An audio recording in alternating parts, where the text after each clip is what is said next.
बिस्मिल्लाहिर्रहमानिर्रहीम। नाजरीन, एक बार फिर आपकी खिदमत में हाजिर हैं। आज मेरे साथ ज़िला मीरपुर की मैं कहूँगा कि बड़ी अहम सियासी समाजी शख्सियत मेरे साथ मौजूद हैं, जिन्होंने एक फ़ील्ड में बहुत काम किया है, जिसमें लोगों की भलाई के लिए उन्होंने जो है दिन रात एक किया है, और बहुत ही इंटेलिजेंट भी हैं।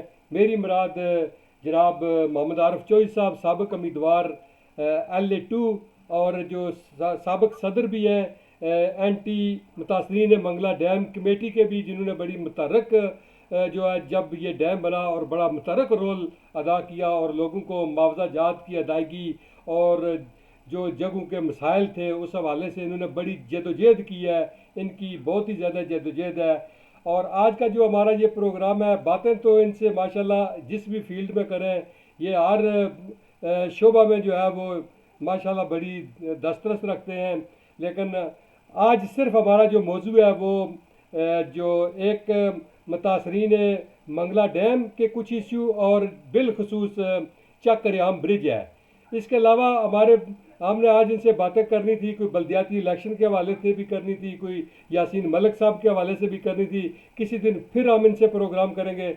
आरिफ चौधरी साहब, आपका बहुत शुक्रिया, आपने अपना कीमती टाइम दिया। इस वक्त जो हमारा बर्निंग इशू है, जो मीरपुर बार के सदर समेत आप तमाम लोग बड़ी मेहनत कर रहे हैं, डडियाल, कोटली, मीरपुर में जो है वो सिविल सोसाइटी भी आपके साथ जो है वो बड़ा अहम रोल प्ले कर रही है। जो चक रियाम ब्रिज है, जो 18 साल के करीब होते जा रहे हैं, जो अभी तक मुकम्मल नहीं हो पा रहा, उसके लिए जो है आप लोग जो दिन रात एक किया हुआ है, इस हवाले से आपसे आज मैंने पूछना है सबसे पहले। आसिफ भाई, बहुत मेहरबानी कि आपने हमारा कीमती वक्त नहीं बल्कि आपने अपना कीमती वक्त निकाल के दियारे गैर में बैठ के हमारे जो दुख हैं उनको अपने नाजरीन तक पहुंचाने का बंदोबस्त किया है। मैं आपका शुक्रिया अदा करता हूं कि आपने इस वक्त मीरपुर का जो बर्निंग इशू है, रठोवा चक रियाम ब्रिज, उस पर मुझे लाइव लिया है और मेरे आपने अपने चैनल से जो हवा के दोष पे लोगों तक एक बात पहुंचती है, तो आपने मुझे आज यहाँ पे बुलाया है, तो मैं आपका शुक्रिया थैंक अदा यू करता जनाब, हूँ। बहुत शुक्रिया जनाब, बहुत मेहरबानी। आपने फिर भी आज मौसम भी, अभी आपसे बात हो रही थी कि मौसम भी आज काफ़ी ख़राब है, गर्मी भी की शिद्दत भी बहुत ज़्यादा है, लेकिन फिर भी आपने अपना टाइम दिया, आपकी मेहरबानी है। आरिफ साहब, इस वक्त जो चक रियाम ब्रिज से हम शुरू करते हैं, या पहले हम जो है जो इसकी स्टार्टिंग हुई है उस पर आते हैं। जब ये आपने तहरीक शुरू की, ये सारा मसला जो है वो कैसे, कितनी हुकूमतें इस दौरान आई, 4 हुकूमतें मेरे ख्याल में तब्दील हुई, और आज भी ये ब्रिज भी वहीं का वहीं पड़ा हुआ है। इसी तरह जो मुतासरीन के जो मसाइल हैं वो भी जूं के तू पड़े हुए हैं। जैली कुंभा जात जो है वो रकबा जो है वो कह रहे थे जी अवार्ड हो चुके हैं, ये हो चुका है, वो सारा जो है वो टोपी ड्रामा साबित हुआ, कुछ भी नहीं हुआ, और लोग जूं के तू आज भी जो है वो उसी तरह। क्या है ये सब कुछ है, क्यों ये हमारे साथ मजाक हो रहा है?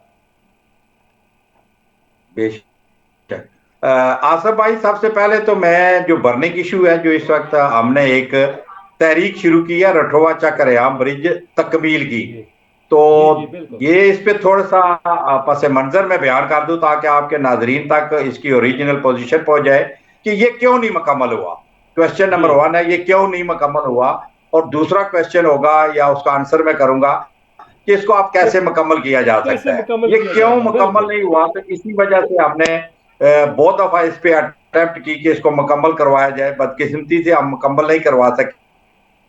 जी इसकी बैकग्राउंड ये है कि मंगला डैम एक्सटेंशन का एक मुआहिदा जो है 23 जून 2003 को हुआ है, जो हुकूमत पाकिस्तान, जी हुकूमत आजाद कश्मीर और वापडा के दरमियान हुआ है। और उस मुआहिदे के अंदर हुकूमत पाकिस्तान ने लिख कर दिया कि वफाक जो है वो ये वापडा मनसूबा नहीं बनाएगा, रठवा चक्र आम का मुकम्मल करेगा, बल्कि स्पेशल प्रोग्राम जो फंड है वफाक का, उसमें से इसको दिए जाएंगे। तो ये 2003 को जब समझौता हुआ, तो इसकी ईटिंग नीटिंग और इसकी डिजाइनिंग और सारा करने में उस वक्त के कमिश्नर अमूर मंगला डैम मीर अफजल साहब ने 3 साल ले लिए। यानी ये शुरू में इसका प्रॉब्लम बना, तो ये 2006 में जाकर, यानी उस वक्त सिकंदर याद साहब की हुकूमत थी, और 2006 में सरदार अतीक की हुकूमत आ गई, तो इसकी डिजाइनिंग मुकम्मल हुई। और इसका जो पहली डिजाइनिंग मुकम्मल हुई, उसमें लिखा हुआ था कि इसको केबल स्टील ब्रिज बनाना है हमने। केबल स्टील ब्रिज बनाने का मकसद ये था कि मीरपुर में जो लोग गुजरे हैं, इनकी जो सोना उगलती हुई जमीन छोड़ी है इन्होंने, तो इनका रोजगार छिन गया है। तो हमने इस ब्रिज के जरिए टूरिस्ट एक्टिविटीज को इंक्रीज करना है, ताकि ज्यादा से ज्यादा लोग इस ब्रिज पर आए। और ये ऑस्ट्रेलियन टाइप का ब्रिज बनना था, और इसकी लागत जो पहली डिजाइनिंग में आई वो 4 अरब 99 करोड़ की थी। तो उस पर काम शुरू हो गया। जब काम शुरू हुआ तो 2012 में जाकर उन्हें पता चला कि ये स्टील जो ब्रिज हमने बनाना है ये मुमकिन नहीं है, इसकी कास्ट ज्यादा है। इसलिए 2012 में इसकी डिजाइनिंग तब्दील हुई और केबल स्टील ब्रिज की आरसीसी ब्रिज जो है ये डिजाइन हुआ और इस पे काम शुरू हो गया। और ये 3 साल काम होता रहा आरसीसी पे, और 2015 में जाकर पता चला कि दरमियान में 160 मीटर 480 फुट ऐसा स्पॉट है जहां पर ब्रिज जो है उसका पिलर नहीं बन सकता, तो इसलिए दरमियान में हमें स्टील ब्रिज लगाना पड़ेगा। तो आरसीसी पे जो केबल स्टील ब्रिज 4 अरब 99 करोड़ का था, जब वो आरसीसी पे आया उसका रेट कम होने के बजाय वो 5 अरब 10 करोड़ का हो गया। तो जब 5 अरब 10 करोड़ लगा दिए तो उन्होंने कहा कि ये दरमियान वाला जो जगह है इस पे 1 अरब 10 करोड़ मजीद चाहिए, और वफाक ने वो 1 अरब 10 करोड़ रुपए दे दिए। और वफाक में उस वक्त तक 2018 में जो हुकूमत है वो पीटीआई की आ चुकी थी, जबकि इधर हुकूमत चौधरी मजीद की भी खत्म हो गई और राजा फारूक हैदर की आ चुकी थी, जो 2016 से कैरी कर रही थी। 2018 में चूंकि मैं उस हुकूमत का था और अनडिक्लेयर्ड आप कह सकते हैं as adviser to prime minister में काम कर रहा था, और मेरा ज्यादा सब्जेक्ट भी जो था वो रोटवा चक्र ब्रिज और मुतासरीन मंगला डैम के मसाइल थे, और 13वीं तरमीम थी कि हम कैसे आजादी जी बिल्कुल, आप बड़ा और कैसे कॉन्स्टिट्यूशनली और एडमिनिस्ट्रेटिवली कश्मीर को मजबूत कर सकते हैं। तो मुख्तसर करते हुए 2018 में मैंने ब्रेकिंग की, एक इसी तरह आपके दोस्त के साथ मिलके ब्रिज के करीब जाकर मैंने कहा कि आजाद कश्मीर हुकूमत जो इल्जाम लगा रही है कि हमारे पास पैसे नहीं है, इनके अकाउंट में पैसे पड़े हुए हैं, मसला सिर्फ ये है कि कमिटमेंट नहीं है आजाद हुकूमत का, आजाद हुकूमत की, कि ये इसको मुकम्मल करवाए। तो फिर उस पर काम होना शुरू हुआ, इधर उधर बातें हुई, मगर 55 करोड़ रुपया और वफाक ने दे दिया। 1 अरब 65 करोड़ रुपया आजाद हुकूमत के पास 2018 से 2022 तक पड़ा हुआ था, तो ये लगा नहीं सके। अब ये क्वेश्चन है कि ये क्यों नहीं लगा सके, तो मैंने वहीं पे ब्रेक की कि 3 आजाद कश्मीर के ब्यूरोक्रेट, 2 काना के यानी कश्मीर अफेयर्स के ब्यूरोक्रेट, यानी 5 हुए टोटल। वो 5 जो कॉन्ट्रैक्टर है चाइनीज कंपनी का, उसके साथ मिलके यहाँ पर एक बड़ी करप्शन करना चाहते हैं और पाकिस्तान की हुकूमत या पाकिस्तान को रुकना चाहते हैं। ये ब्रिज जो ओरिजिनल है ये 1 अरब 10 करोड़ का है, जो अब ये कॉन्ट्रैक्टर कह रहा है कभी 3.5 अरब में बनेगा, कभी 4.5 अरब में बनेगा, कभी 5 अरब में बनेगा। तो ये जो डिले टैक्टिक्स है ये इस्तेमाल कर रहा है ताकि रिश्वत दे के इसको अप्रूव करो। ये मैंने प्राइम मिनिस्टर आपके टीवी चैनल, आपके चैनल के जरिए, सोशल मीडिया के जरिए फिर बताना चाहता हूँ कि राजा फारूक हैदर को मैंने बताया कि ये तो करप्शन करना चाहते हैं। तो उन्होंने डडियाल में आके और फिर मीरपुर में ऐलान किया कि मुझे कुछ ब्यूरोक्रेट्स ने 55 करोड़ रुपए की ऑफर की है कि आप इस प्रोजेक्ट के ले लें और पीडी से अप्रूवल ले दें। तो जब उन्होंने ब्रेक की तो मैं उनके पास चला गया, मैंने कहा राय साहब इसका मकसद है कि मैं तो नाम बता रहा था, उनमें शायद कोई गलती हो। अब आपको जिन लोगों ने 55 करोड़ रुपए की ऑफर किया तो वो तो आप जानते हैं, उनको तो लटका दे, उनको तो जरा नरगे में ले आए, उनकी जरा कोई काम छीक उनके, तो ये तो बड़ी जाती है। तो बहरहाल मुख्तसर करते हुए कि वो राजा फारूक हैदर अपना टेन्योर बगैर उन ब्यूरोक्रेट को सजा दिए, बगैर इसको काम शुरू किए अपने घर वापस चले। अब हमारे पास मसला ये आ गया कि अब हम क्या करें, खामोशी के साथ बैठे रहे तो आसिफ भाई मैं आपको सच बताता हूं, एज ए सियासी वर्कर या ऐसी ज्यादा चूंकि वोटें लिए एज ए सियासी लीडर, मुझे अब अपने आप से घिन आती थी कि जब आप जैसा कोई भाई क्वेश्चन करता था कि ये आरिफ साहब पुल क्यों नहीं मुकम्मल हो रहा, तो मैं इसको अपने लिए गाली समझता था कि हम क्या सियासत करते हैं कि एक पुल है और वो 97% मुकम्मल हो चुका है, 3% रहता है, 7 किलोमीटर है, 58 उसके पिलर बन चुके और पिछले 4 साल से हम 160 मीटर जो है ना वो मुकम्मल नहीं करवा रहे। तो उस पर काफी सोच विचार कर रहे थे कि कैसे किया जाए। तो उसी सोच विचार और फिक्र के जरिए हमने एक पॉलिसी बनाई, उसमें हमने सपोर्ट किया राजा इम्तियाज एडवोकेट को कि वो मेरा एक तजर्बा था कि मैंने 2 दफा अटेम्प्ट की इसको मुकम्मल करवाने की। तो कहीं ना कहीं वो सियासी जो मुखासमत है, वो सियासी मामलात है, उसकी वजह से ये पुल बनते बनते रह जाता था कि हमारी एक साजिश होती थी और वो साजिश हमें ले डूबती थी। तो इस दफा हमने कोशिश की कि वो साजिश को भी साइड पे रखे। इसमें ये किसी का ना आए कि कोई लीडर बनने लगा है, इसकी वोटें बढ़ जाएंगी या कम हो जाएंगी, ये किसी एक बरादरी का किसी इलाके का है। तो अल्हम्दुलिल्लाह हमने माशाल्लाह राजा राजा इम्तियाज इम्तियाज को साहब। इस दफा मैंने कभी भी जिंदगी में जी जी, राजा इम्तियाज साहब माशाल्लाह तो बहुत हमने अच्छा एक्शन काम कर कमेटी रहे हैं। बनाई है, जी जी। एक्शन कमेटी बनाई है। तो उसमें 8 लोग जो है ना वो मुख्तलिफ सेक्टर से रखे हैं।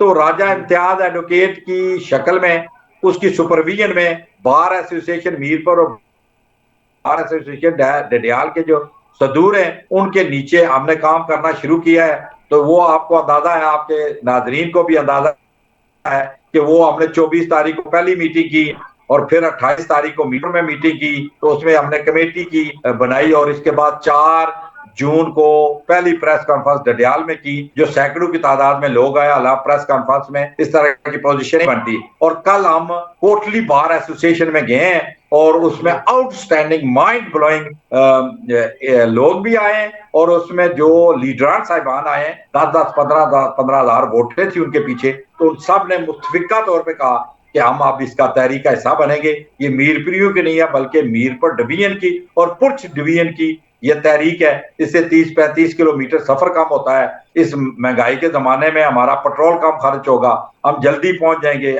इकोनॉमिक एक्टिविटीज बढ़ेगी। तो इस बुनियाद पे हम समझते हैं कि ये इंशाअल्लाह ताला कामयाबी की तरफ जाएगी। और आज उसी की एक कड़ी है कि आप हमारी बात जो है वो लोगों तक पहुंचाने की कोशिश कर रहे हैं। आरिफ साहब, अभी ये जो डडियाल में भी जो आपका इजलास हुआ है, कोटली में भी हुआ है, हल्का नंबर 2 में अभी कोई नहीं हुआ, किस हवाले से चकसवारी या इस्लामगढ़ में कोई राजा इम्तियाज आसफ साहब भाई की उसके हवाले से यह है कि अब 25 जून को चकसवारी में प्रेस कॉन्फ्रेंस होने जा रही है, 25 जून बरोज हफ्ता। और चकसवारी को? जी 25 जून बरोज हफ्ता जो है इंशाल्लाह एक अच्छी तादाद में चकसवारी में हम प्रेस कॉन्फ्रेंस करेंगे। तमाम मजहबी, सियासी, समाजी और दीनी अंजमन ताजरा, प्रेस क्लब, पॉलिटिकल तमाम आरिफ इसमें साहब, शामिल होंगे और 25 जून को चकवारी से जी आरिफ साहब ये बताएं कि ये जो हमारे 3 एमएलए साहिबान हैं मीरपुर के, डडियाल, चकसवारी और LA3 मीरपुर, ये तीनों भी आपके साथ ताउन कर रहे हैं या अभी उनके साथ आपने कोई इस बारे में कोई राब्ता किया है? कि जाहिर है वो अगर वो भी आपके साथ होंगे तो आज़ाद कश्मीर असम्बली के अंदर भी ये आवाज़ बुलंद हो सकती है।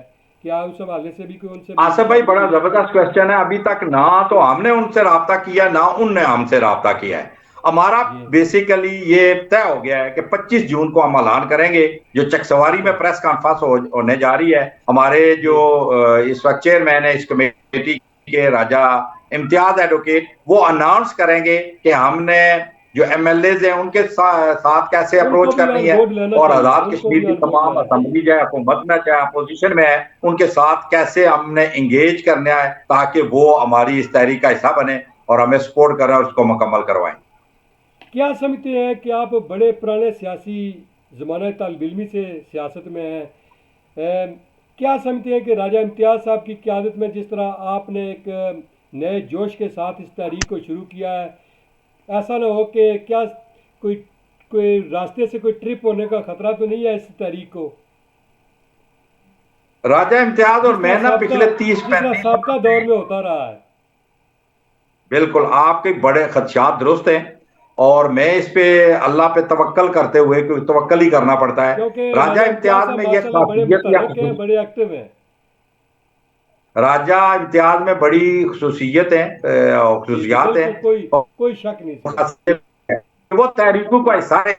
और मैं ये आपको अपने भी जो वजदान है उससे कह रहा हूं कि राजा इम्तियाज जब अभी बार एसोसिएशन के प्रेसिडेंट नहीं बने, तो मैं उनके पास गया, वो इंटरव्यू में उनसे पूछ लेना, और उसको कहा कि अगर आप इलेक्शन नहीं लड़े तो मैं चाहता हूं नहीं कि आपको सपोर्ट करूं पहली दफा बार एसोसिएशन में, और आप अगर बन जाए तो आपसे मैं दो काम लेना चाहता हूं। कहते हैं कौन से? मैंने कहा एक गिलगित बल्तिस्तान पे पूरे आजाद कश्मीर के वकला को इकट्ठा करके एक यूनानिमसली करारदाद हो कि गिलगित बल्तिस्तान कश्मीरियों का हिस्सा है और इसको किसी तरह आप अलग नहीं कर सकते, और दूसरा रठोवा चक्र रेहाम ब्रिज और मुतासरीन के मसाइल पे। उन्होंने कहा खान आपके साहब, साथ मेरा जेंटलमैन प्रॉमिस है, मैं इलेक्शन में आ रहा हूं, आप हमें सपोर्ट करें, और मैं ये दोनों चीजें पहली प्रायोरिटी में लूंगा और इस पे एंड तक जाऊंगा। तो पहली आरिफ प्रायोरिटी साहब, पे जो ही वो बने और उन्होंने वो करारदाद पास करवा दी, और दूसरी प्रायोरिटी में हमने कमेटी बना के नहीं एज ए कारकुन बिल्कुल काम कर रहे उन हैं, मैं भी नजीर मैं इनकलाबी भी। मैं यही बात कर रहा हूँ कि राजा इम्तियाज साहब जिस तरह मेहनत और लगन के साथ काम कर रहे हैं, जाहिर है जो 8 बाकी मेंबरान हैं उनके कुछ सियासी सियासी बैकग्राउंड भी हैं। कभी कभी ऐसे भी होता है कि जब ज़्यादा काम पीक पर जाता है तो जो सियासी लोग होते हैं उनको जो जमातों की तरफ से भी ये कहा जाता है कि जी आप ज़रा हाथ खींच लें। मैं उनके बारे में कह रहा हूँ जो मेंबरान हैं।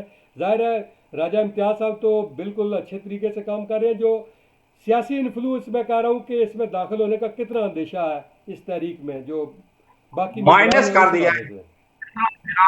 मेरा जितना एक्सपीरियंस है पिछले 22 साल से, बैंक से लेकर नौकरी छोड़ने से लेकर जेल काटने से लेकर अभी तक, जो मुतासरीन या कश्मीरियों के वाटर रिसोर्सेज पे जो मैंने काम किया है, उस पूरे अपने जितनी मेरी एक्सपीरियंस उसकी बुनियाद पे कहता हूं कि मेरे रब ने चाहा तो जो हमारी इस वक्त टीम बनी है उनमें से कोई भी रियाई बराबर भी किसी साजिश का भी हिस्सा नहीं बनेगा, या कोई साजिश करे और मुदाखलत करने की कोशिश करे, आजकल ये लफ्ज बड़ा मशहूर है, हाँ तो बिल्कुल। हम उस साजिश को मुदाखलत कन्वर्ट होने की तौफीक ही नहीं देंगे, और इंशाल्लाह ये वेरी वेरी मुकम्मल गुड, कर लेंगे, क्योंकि वेरी गुड, इसमें बहुत दो साइड, बहुत अच्छा, बहुत अच्छा, एक तो बहुत अच्छा। साइड है कि हम चला रहे हैं, उन लोगों को इंस्टिगेट कर रहा हूं जो करवा सकते हैं कि आपके लिए ये अपॉर्चुनिटी है कि आप करवा लें, तो मुझे लगता है कि हम इंशाल्लाह कामयाब होंगे।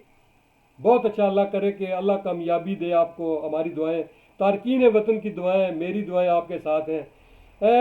ये बताएं कि कुछ दिनों से ये बातें चल रही थी कि जो जैली कुंभा जात का दोबारा जो है, जो मौजूदा हुकूमत है इसने कहा है कि जैली कुंभा जात के मसाइल को हल करेंगे, कुछ रकबे दोबारा जो है वो इन्होंने एक्वायर कर रहे हैं। इस हवाले से आपके पास क्या मालूमात है, चूँकि आप माशाल्लाह हुकूमती इस भी। तरह के मैं पिछले दिनों ना एक प्रोग्राम चकसवारी में हुआ, तो प्रेसिडेंट प्रेसिडेंट आजाद कश्मीर वहां पे आए थे, जी और प्रेसिडेंट आजाद कश्मीर बैरिस्टर सुल्तान महमूद साहब ने इस पे इनिशिएटिव लिया है कि जैली कुंभा जात के मसले को हमने हल करना है। मैं चूंकि कभी भी फैक्ट्स और फिगर से हट के बात नहीं करता, और मुझे पता जी है कि एज ए दाई कि इसकी पोजीशन क्या है, तो मैंने उनके सामने जब तकरीर की तो मैंने एक जुमला बोला कि बैरिस्टर सुल्तान महमूद चौधरी साहब, आप जैली कुंभा जात के मसले को हल नहीं कर सकेंगे, मैं यकीन से कहता हूं। तो ये अच्छा भी नहीं था, शायद उनको बुरा भी लगा। इसके बाद जब उन्होंने तकरीर की तो उन्होंने कहा, आरिफ साहब मैंने ये मसला हल कर लिया है, और 2 अरब 35 करोड़ रुपए में जी इसकी मद में अलग रख लिए हैं, और मैं रकबा एक्वायर्ड करवा रहा हूं मीरपुर के अंदर, पहले मरहले पे होगा, और फिर बाकी इस्लामगढ़, चकसवारी, डडियाल, और तो चलिए इसको मैं हल चलिए, कर लूंगा। मगर मेरा अल्लाह करे ऐसे आपके ही हो। इस चैनल के जरिए तो नहीं, ऐसी बात नहीं है, मैं आंखें बंद करके नहीं करता। मैं इसका गवाह हूं कि मैंने इस पे काम किया था चौधरी यूसुफ रटवी के साथ मिलके, तो हमने ये बिल्कुल बिल्कुल। एटनिक में मनसूबा भेजा था 2010 में, और ये है जी 12 अरब रुपए का, और इसकी जमीन एक्वायर्ड चाहिए 27,000 कनाल 5 यूनिट में, और अच्छा 12 अरब और किधर 2 अरब 35 करोड़ पे, और ये 2 अरब 35 करोड़ पे आए कहां से हैं, ये अभी सवालिया निशान है कि जब वो प्राइम मिनिस्टर एक मीटिंग करेगा, उस मीटिंग में वो सारी देखेगा, क्योंकि बोर्ड ऑफ गवर्नर का चेयरमैन वो है, और वो देखेगा कि क्या ये साइमल्टेनियसली पांचू जोन के अंदर हम कुछ कर रहे हैं या सिर्फ मीरपुर के यहाँ तक है। तो अगर ये सिर्फ मीरपुर के यहाँ तक है तो ये शायद आगे ना बढ़ सके। अगर ये साइमल्टेनियसली जो 8,016 कुंबे हैं और टोटल 16,000 कुंबे भी हैं, अभी हम कट ऑफ टाइम नहीं कर सके कि कहां तक हम कुंबे को डिफाइन करना है। वो हमने 2010 तक रखना है, 2015 तक रखना है, 2014 तक रखना है, जो 18 साल के हो गए। जी जी जी तो वो कुंबे की अभी डेफिनेशन भी मतलूब है। वो प्रेसिडेंट कह रहे हैं मैं कुछ कर रहा हूं, तो हम होप करते हैं कि उन्हें करना चाहिए, मगर हम अपने खदशात का इजहार करेंगे कि इसके पैसे कहां से आएंगे। आरिफ साहब, जिस तरह वापडा के साथ बाकी मामलात भी थे, 614 क्यूसेक का मसला था, मीरपुर वाटर सप्लाई थी, इसी तरह बाकी जो जो सेक्टर बनाए गए थे वहाँ पर जो मसाइल थे वो सारे हल हो गए हैं अभी, या कोई उस हवाले से भी कोई बात चल रही है उनसे? यूं समझिए हल नहीं हुए, बल्कि नेगेटिव में चले गए। जो जहां पे 2013 में हमारे प्राइम मिनिस्टर जो मजीद साहब की हुकूमत थी, और उन्होंने जिस बुद्धे तरीके से अपनी हुकूमत को बचाने के लिए मुतासरीन मंगला डैम को जिंदा दरगोर किया है, उस जिंदा दरगोर को जो मजीद जहां का छोड़ के गए थे वहां से हम नीचे गए हैं कि वो तो 2016 में चले गए, राजा फारूक हैदर आ गए। और राजा फारूक हैदर के मैंने कहा कि मैं अनडिक्लेयर्ड एडवाइजर था, मैंने उससे कोई स्कीम नहीं ली। आप इनकलाबी साहब से पूछ लें, यहाँ के हल्के के वो कैंडिडेट थे, अच्छी खासी वोटें ली थी कि हमने ना तो उनसे डिजिग्नेशन ली, ना कोई हमने पोस्टें ली, ना ट्रांसफर ली, ना अपॉइंटमेंट ली। मेरा सिर्फ एक ही इशू था कि मसाइल हल करें। तो आसफ भाई 13 बिल्डिंग इस्लामगढ़ के अंदर मौजूद है, जहां पे वो 2013 में छोड़ कर गए थे, उससे बहुत ज्यादा हो गई और खराब हो गई है। उनमें 1 रुपया भी नहीं लगा। 9 बिल्डिंग चकसवारी में बनानी थी, उसी तरह का पड़ी हुई है, नेगेटिव में चली गई है। 9 डडियाल में बनानी थी, 9 ही हमने बनानी थी स्याह के अंदर, एक भी नहीं मुकम्मल हुई। और बदकिस्मती ये हुई कि 3 MDHA के DG आ चुके हैं, और तीनों के तीनों ने जो कुछ काम किया है दोबारा जो पहले बेहतरी था मीरपुर के अंदर वहीं पे कर रहे हैं, और यहाँ अपना इंटरेस्ट जहां पे उनको लगता है कि यहाँ से पैसा निकल सकता है वहां पे कर रहे हैं। और 2016 से बदकिस्मती देखें कि हमारी एक इम्प्लीमेंटेशन कमेटी थी जिसके चारों ये मेंबर MLA जो है वो मेंबर थे, और वजीर आजम आजाद कश्मीर को हेड करता था, और चेयरमैन वापडा के सामने रिमेनिंग वर्क पे हम प्रोग्रेस देते थे। और 216 से लेकर 2022 तक अभी तक उसकी एक मीटिंग भी नहीं, जो मैंने प्रेसिडेंट साहब के सामने रखा कि आपकी 10 महीने होगी हुकूमत, आप कहते हैं हमने जैली कुंभा जहाज का मसला हल करना है, रिमेनिंग वर्क्स वहीं पे पड़े हुए हैं। आपकी 614 क्यूसेक पानी लेना है, 3.5 अरब रुपए की वाटर सप्लाई है, उधर ही पड़ा हुआ है। रठोआ चक्रेआम ब्रिज उधर पड़ा है, जैली कुंभा जहाज उधर पड़े हैं। लोगों के फैसले अदालतों से हुए, उनके पैसे अभी तक हमें नहीं मिले।